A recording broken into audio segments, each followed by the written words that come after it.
प्रिय छात्रों, नमस्कार।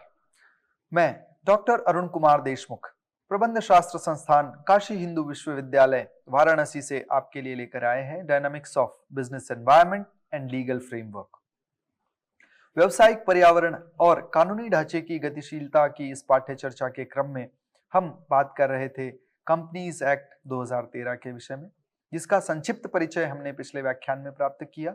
उसका समापन हमने इसके विविध प्रकारों के बारे में, कंपनीज के विविध प्रकारों के बारे में चर्चा करके किया था। उसी की विस्तृत चर्चा आज के इस व्याख्यान में हम फिर से उसको करेंगे और जानने का प्रयास करेंगे अलग अलग कंपनी के प्रकारों के बारे में, वे क्या है और किस प्रकार से वे कार्य करती है। आइए आगे चलते हैं।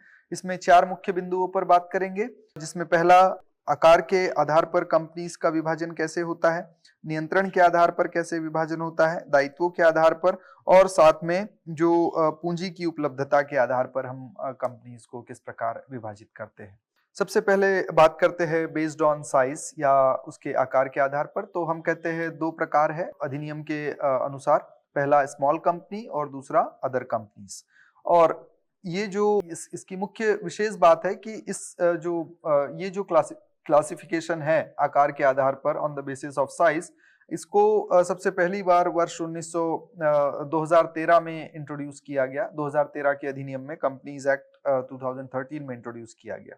तो सबसे पहले समझने का प्रयास करते हैं स्मॉल कंपनीज क्या होती है। तो इससे पहले कि इसको समझे, सबसे पहले ये समझना आवश्यक है कि ये क्यों आवश्यक है, डिवीजन क्यों आवश्यक है। तो पहला है स्मॉल कंपनीज और लार्ज कंपनीज को यदि देखें तो इसको हम ऐसे समझ सकते हैं कि एक कंपनी जिसको 2 लोग चला रहे हैं और एक कंपनी जिसमें 20,000 कर्मचारी कार्य कर रहे हैं। तो अंतर साफ है कि यदि कोई अधिनियम बनेगा तो कंपनी की जैसे ही हम बात करते हैं तो हमारे मस्तिष्क में, मन मस्तिष्क में एक बात आती है कि एक बहुत बड़ा एम्पायर है जो कि किसी बिजनेस या लाभार्जन के लिए कार्य कर रहा है। तो अधिनियम बनेगा तो इस तरह के इंप्रेशन के साथ बनेगा और नियम बनेंगे तो उनके लिए बनेंगे। लेकिन यदि कोई 2 लोगों की कंपनी है तो उस पर भी वे नियम यथावत लागू होंगे तो इनके साथ संभवतः जस्टिस नहीं होगा। तो इसीलिए इस क्लासिफिकेशन की एक आवश्यकता बन जाती है कि जब छोटे और बड़े तरह के, विशेष रूप से जो एमएसएमईज होती है, उनको भी अगर कंपनी की श्रेणी में हम लेकर चलना चाहे और उनके लिए भी वही अधिनियम लगाए जो कि बृहद आकार के संगठनों पे हम लगाते हैं, तो संभवतः उनके साथ एक अन्याय वाली स्थिति हो सकती है। तो उसी बात को, उसी पॉइंट को ध्यान में रखते हुए इस डिवीजन की आवश्यकता बन जाती है।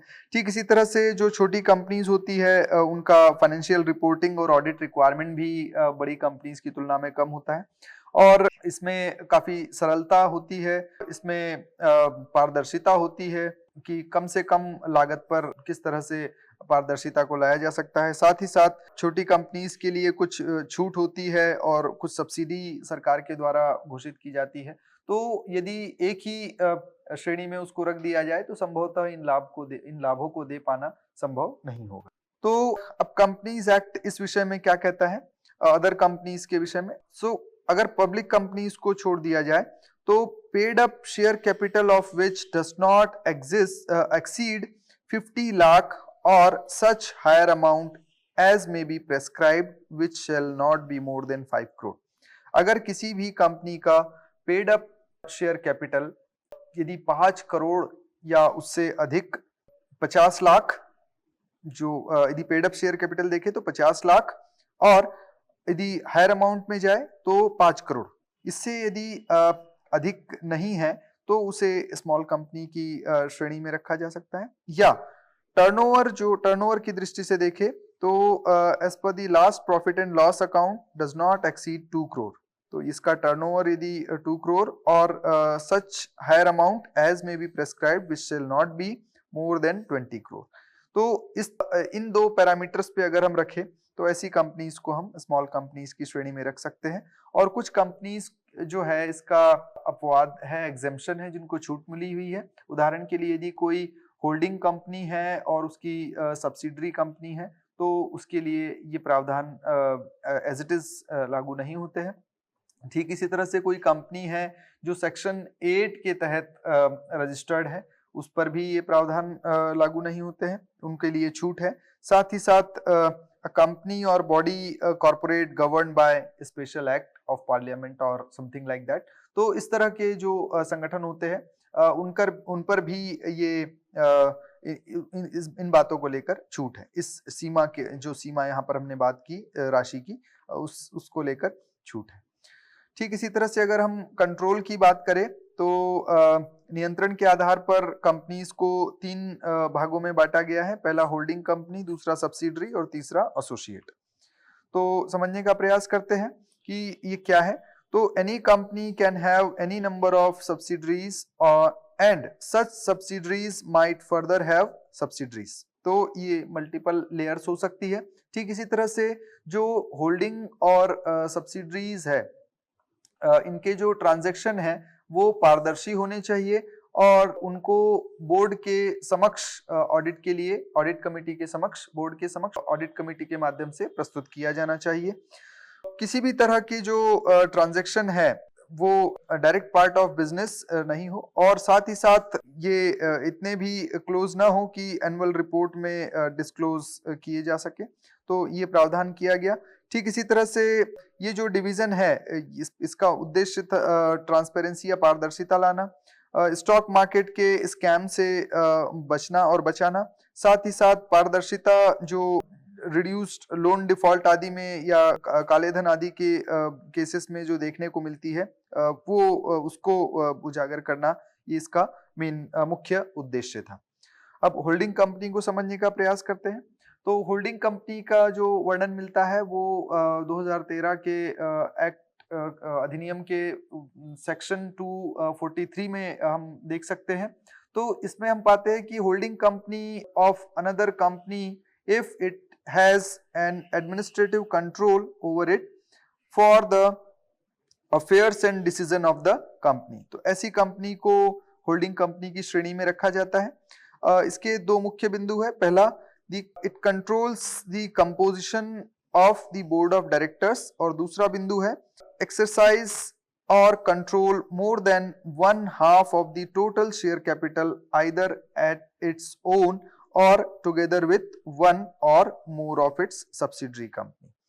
इसका दूसरा अन्य मुख्य बिंदु है कि इस तरह की जो कंपनी होती है होल्डिंग कंपनी, यदि 50% इसमें जो होल्डिंग होती है वह कम से कम 50% होनी चाहिए जो उसकी पेरेंट कंपनी है उसकी, और साथ ही साथ these companies shall not have any layer of subsidiaries beyond such number as may be prescribed in the act। तो इस अधिनियम के तहत जो भी अधिकतम संख्या है उसको ये पार न करे, ये ध्यान रखा जाना चाहिए। सब्सिडरी की बात सेक्शन 2 सबसेक्शन 87 करता है कंपनीज एक्ट 2013 में।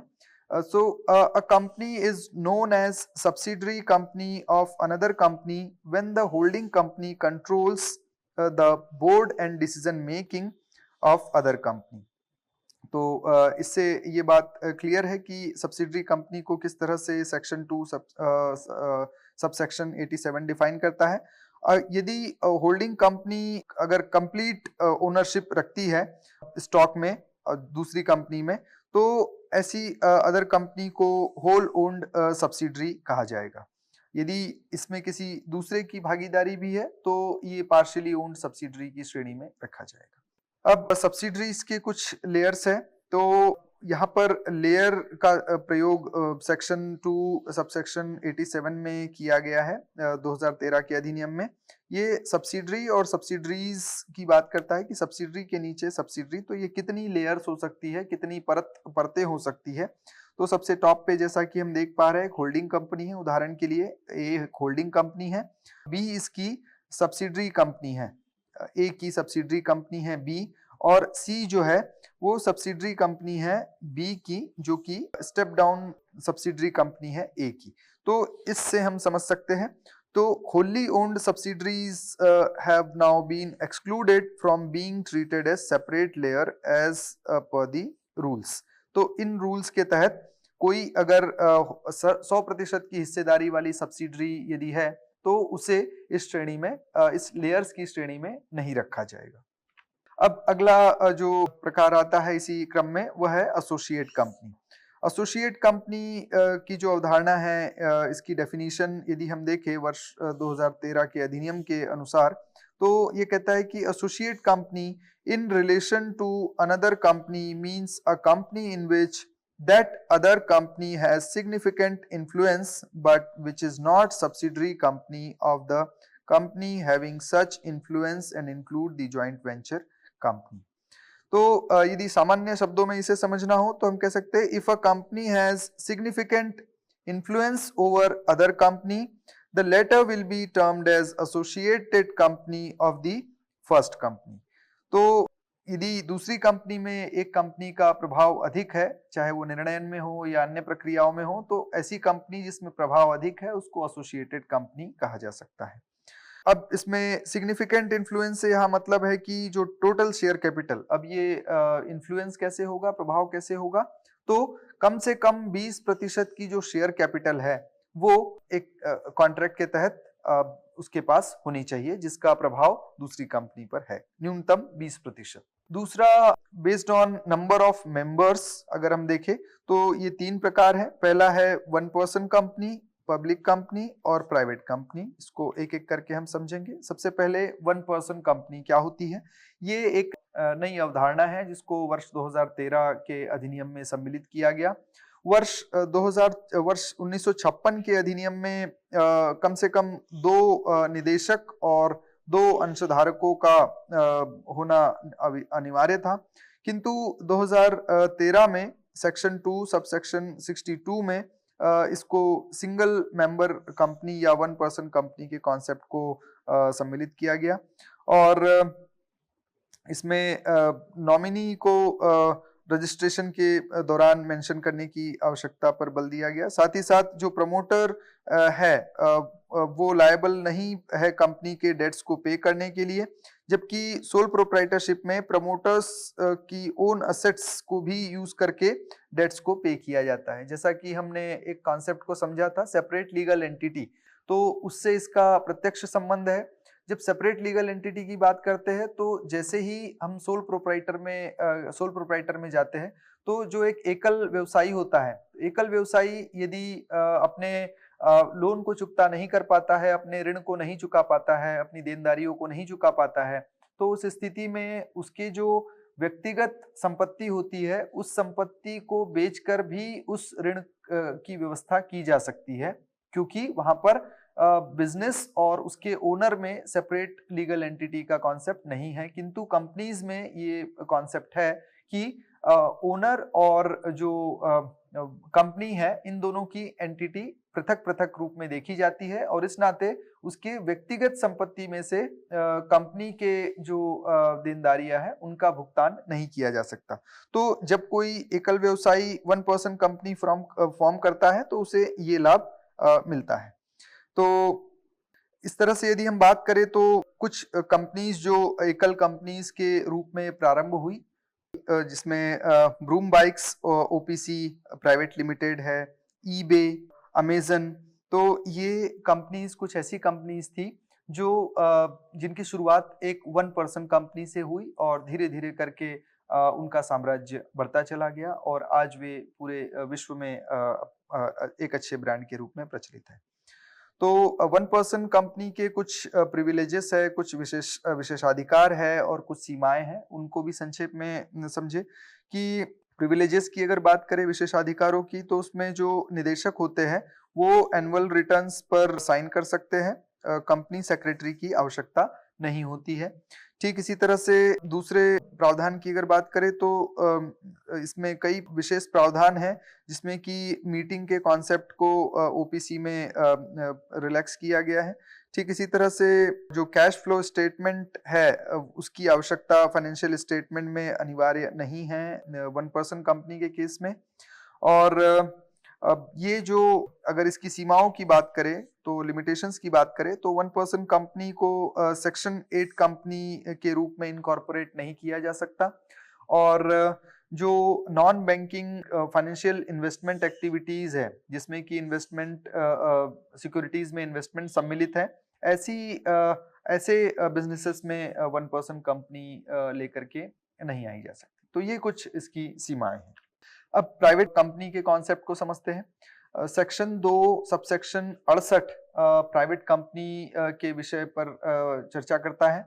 वर्ष 2013 अधिनियम के अनुसार प्राइवेट कंपनीज जो उनका आर्टिकल ऑफ एसोसिएशन होता है वो ट्रांसफरेबिलिटी ऑफ शेयर को रेस्ट्रिक्ट करता है और रोकता है पब्लिक को उस शेयर कैपिटल को सब्सक्राइब करने से। तो ये जो अधिनियम का सेक्शन है उसमें इस पर प्रकाश डाला गया है और यहाँ पर मैक्सिमम 200 मेंबर्स हो सकते हैं प्राइवेट कंपनी में। 1% कंपनी की अगर बात छोड़ दी जाए, 1% कंपनी यहाँ पर अपवाद स्वरूप है, तो उसको यदि छोड़ दिया जाए तो अधिकतम 200 मेंबर्स हो सकते हैं और कम से कम 2 मेंबर्स होना आवश्यक है 1% कंपनी को छोड़कर। और प्राइवेट कंपनी के केस में कोई भी minimum paid up capital requirement नहीं है। मिनिमम 1 लाख ओमिटेड है जो कि 2005 में जो अमेंडमेंट हुआ उसमें उसको हटा दिया गया। उदाहरण के लिए एक टिपिकल प्राइवेट कंपनी के रूप में हम Marriott hotels India private limited को देख सकते हैं। ठीक इसी तरह से प्राइवेट कंपनी के कुछ विशेषाधिकार होते हैं और इसकी कुछ सीमाएं हैं। जैसे हमने 1% कंपनी के केस में समझा, वैसे ही हम यहाँ पर भी समझने का प्रयास कर रहे हैं। तो यहाँ पर हम देखते हैं कि 1% कंपनी की अपनी विशेषताएं हैं। 1% कंपनी यद्यपि प्राइवेट ही होती है किंतु फिर भी उसको अलग रख के समझाने का प्रयास किया गया। अब प्राइवेट कंपनी के कुछ विशेषाधिकार और कुछ इसकी सीमाएं हैं उस पर हम प्रकाश डालेंगे। तो पहले हम विशेषाधिकार की बात करते हैं। तो इसमें इंडिपेंडेंट डायरेक्टर का अपॉइंट किया जाना अनिवार्य नहीं होता है। दूसरा, 2 मिनिमम डायरेक्टर्स होना आवश्यक है। कम से कम 2 ही होना आवश्यक है। ठीक इसी तरह से इसमें जो डायरेक्टर्स है उनको दूसरे प्रकार की कंपनीज की तुलना में अधिक मानदेय या रेम्युनरेशन दिया जा सकता है। ठीक इसी तरह से जो एनुअल जनरल मीटिंग रिपोर्ट्स का प्रिपेयर होना, एनुअल जनरल मीटिंग के लिए रिपोर्ट्स का प्रिपेयर होना आवश्यक इसमें नहीं होता है।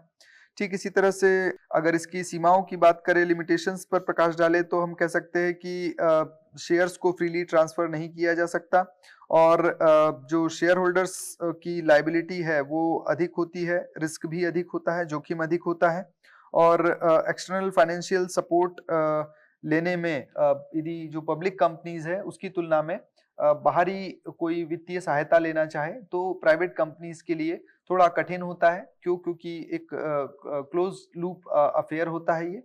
अब बात करते हैं पब्लिक कंपनी की कि पब्लिक कंपनी क्या होती है। Section 2 subsection 71 of the companies act 2013 बात करता है पब्लिक कंपनीज के विषय में। तो इसको परिभाषित करता है, वह कहता है कि कोई कंपनी जो प्राइवेट ना हो और जिसका minimum paid up share capital as may be prescribed, तो provided that a company which is a subsidiary of a company not being private company shall be deemed to be public company for the purpose of this act even where such subsidiary company continues to be private company in its article। तो इसके minimum paid up capital की जो सीमा है वह 5 लाख रखी गई है और इसमें कोई भी रेस्ट्रिक्शन नंबर ऑफ डायरेक्टर्स को लेकर नहीं लगाया गया है। तो और मैक्सिमम पर कोई रेस्ट्रिक्शन नहीं है, कोई प्रतिबंध नहीं है, जबकि न्यूनतम में कम से कम 3 निदेशकों का होना आवश्यक है और इनको प्रॉस्पेक्टस इशू करना आवश्यक है, मैंडेटरी है। उदाहरण के लिए हम पब्लिक कंपनीज में इंडियन ऑयल कॉरपोरेशन, कोल इंडिया लिमिटेड या इस तरह की सभी बड़ी कंपनीज को लेकर के चल सकते हैं। ठीक इसी तरह से अगर लायबिलिटी के आधार पर देखें तो हम 3 भागों में इसको बांटते हैं। पहला limited by share, limited by guarantee और अनलिमिटेड लायबिलिटी कंपनी। अब इसमें कुछ मुख्य बिंदु है ध्यान रखने योग्य कि लायबिलिटी को किस तरह से डिफाइन किया जाता है। तो liability is defined as the state of being legally responsible for something. Therefore liability in the case of Companies Act refers to the limit to which member will be liable if such liability were befall upon the company, in other words if the company defaults on its debt। तो इसका तात्पर्य है कि यदि company अपने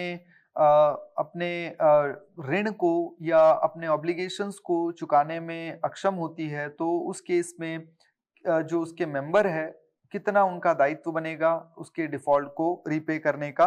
तो उस आधार पर हम इसको समझने का प्रयास करते हैं कि उनका दायित्व कितने राशि तक सीमित होगा। पहला कहते हैं कंपनीज लिमिटेड बाय शेयर। तो जो कंपनीज लिमिटेड बाय शेयर है उसको सेक्शन 2 सबसेक्शन 22 में डिस्क्राइब किया गया है।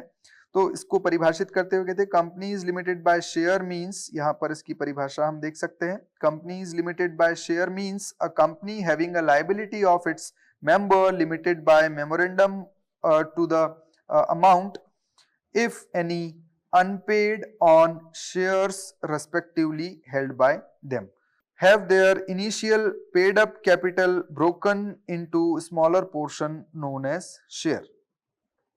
इसमें आगे जोड़ते हुए कहते हैं the number of equity shares held measures the ownership of shareholder in the company। और इसके बारे में कहते हैं कि the liability of share holder in this type of company is limited to the unpaid capital that remains on the subscribed share. तो जितनी भी अनपेड कैपिटल है उसके लिए ही जो शेयर होल्डर है वो उत्तरदायी होंगे। ठीक इसी तरह से गारंटी की बात करें, कंपनीज लिमिटेड बाय गारंटी, तो इसकी बात सबसेक्शन 21 में कही गई है, सेक्शन 2 के सबसेक्शन 21 में 2013 के अधिनियम के अनुरूप। तो guarantee companies are usually formed in order to promote education, art, sport, culture, trade association, chamber of commerce, stock exchanges and so on, sports club. तो इस तरह के कुछ कंपनीज होती है जिनका उद्देश्य कुछ विशेष उद्देश्य से स्थापित की जाती है। और these are companies that have liability of its member limited by its memorandum of association, जो उसका मेमोरेंडम होता है उसके अनुरूप कार्य करती है। ये और जो राशि है to the amount which each member undertakes to contribute towards. अब यहाँ पर एक्ट क्या कहता है, the asset of the company in the event of being wound up or while he or she is the member or within 1 year after he or she ceases to be member, for payment of the debt and liability as may have been contracted before he or she ceases to be member। further ये कहता है कि cost, charges and expenses of winding up and the adjustment of the contributors among themselves। तो इस तरह से जो कितने राशि के लिए गारंटी की बात होगी, कितने राशि के लिए वे लायबल होंगे पे रीपे करने के लिए, उस पर सेक्शन 21 सेक्शन 2 सबसेक्शन 21 प्रकाश डालता है। अनलिमिटेड लायबिलिटी कंपनी का कॉन्सेप्ट सेक्शन 2 सबसेक्शन 92 में आता है 2013 के अधिनियम में। और अनलिमिटेड कंपनीज के बारे में कहा जाता है कि unlimited companies the liability of the members are unlimited and can even extend to their personal property. कि यदि कंपनी डिफॉल्ट करती है, अपने देनदारियों को चुकाने में असफल रहती है, तो कई बार ऐसी स्थिति भी बन सकती है कि जो उसके सदस्य है, जो उसके शेयर होल्डर्स है, उनकी व्यक्तिगत संपत्ति को भी बेचकर भी उस देनदारियों को चुकाया जा सकता है। तो मेंबर्स जो है वो पूरी प्रोपोर्शन के लिए पूरी उनकी ओनरशिप के अलावा भी अकाउंटेबल होते हैं। और यहाँ पर ध्यान देने वाली बात यह है कि creditors of such company can not be indiscriminately file lawsuit to for the recovery of debt, or the liability of the member is enforceable during the winding up proceeding of the company। ठीक इसी तरह से दो अन्य प्रकार है access to capital की। जब हम बात करते हैं तो हम लिस्टेड और अनलिस्टेड कंपनी कहते हैं। तो लिस्टेड कंपनी के विषय में सेक्शन 2 सबसेक्शन 52 बात करता है। तो यहाँ पर लिस्टेड कंपनी वे होती है जो स्टॉक एक्सचेंज पर लिस्टेड है। उदाहरण के लिए भारत में Bombay stock exchange, national stock exchange है, तो उन पर जितनी भी कंपनीज लिस्टेड होती है एक प्रक्रिया के तहत, वे सभी लिस्टेड कंपनी की श्रेणी में आती है। जबकि अनलिस्टेड कंपनीज के जो शेयर होते हैं वो किसी भी स्टॉक एक्सचेंज में लिस्ट ट्रेड नहीं किए जा सकते। अब यहाँ पे ध्यान देने वाली बात यह है कि unlisted public company can raise capital from general public, however their securities are not traded on the stock exchange. तो कुछ अनलिस्टेड पब्लिक कंपनीज के लिए ये प्रावधान यद्यपि है। अब एक कॉन्सेप्ट आता है 2013 में जिसको जोड़ा गया, वो है डोरमेंट कंपनीज का। तो डोरमेंट कंपनीज है जिसको सेक्शन 455 सबसेक्शन 1 में दिया गया है। ये किसी भावी उद्देश्य के लिए बनाई जाती है, जो कि किसी भी तरह की असेट को होल्ड करने के लिए बनाई जा सकती है, जिसमें कि इंटेलेक्चुअल प्रॉपर्टी आ सकती है, जो हमारे आईपीआरस होते हैं। साथ ही साथ इसमें जो अकाउंटिंग ट्रांजैक्शन नहीं होना चाहिए, कोई भी बहुत बड़ा अकाउंटिंग ट्रांजैक्शन इनके अकाउंट में नहीं होना चाहिए। और entities desirous of obtaining the status of dormant companies will need to apply in prescribed format to the registrar of companies। यदि कोई ऐसी कंपनी फॉर्म कर रहे हैं तो उनको इस श्रेणी में अपने कार्यवाही को करते हुए रजिस्ट्रार ऑफ कंपनीज में अप्लाई करना होता है। ठीक इसी तरह से इसके जो प्रावधान हैं वे डोरमेंट कंपनीज के तहत यहाँ पर दिए गए हैं। तो इस तरह से हमने कंपनी के विभिन्न प्रकारों को आज की कक्षा में समझने का प्रयास किया। किस तरह से नए प्रकारों को वर्ष 2013 के अधिनियम में जोड़ा गया और उनकी क्या उद्देश्य है और उनके क्या लाभ हो सकते हैं, उन पर भी संक्षेप में हमने प्रकाश डाला। इसी के साथ हम अपनी वाणी को यही विराम देते हैं। धैर्यपूर्वक श्रवण के लिए आप सभी का बहुत बहुत आभार।